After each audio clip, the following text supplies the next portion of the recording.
Wall Street had constructed the ultimate financial fraud machine in which millions of low-quality, high-yield, predatory loans were generated by lenders across the country, brought into the bank, repackaged, and then sold off to investors as good investments. Yet as airtight as this system seemed to be, there was still the issue of how to get investors to continue to buy into mortgages that were becoming increasingly toxic. How do you get those people on the end to buy this crap? Well, you get the rating agencies, the credit rating agencies. Their job was to look at each of these different securities and give a rating. Say, is this good, bad, crap, awesome?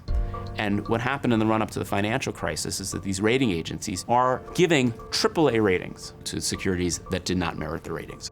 80% of them were rated AAA. Like, how high is a AAA rating? That's the United States government debt. What we learned, ultimately looking at the bond rating agencies, is that they didn't bother to check what house was backing up this mortgage for $100,000.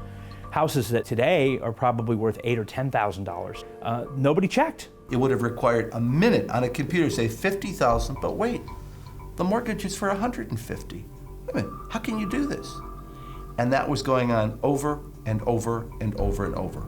And the reason they refused to stop this, and they've been interviewed and they talked about it, because they knew that if they didn't do the business, it would go to their competitor.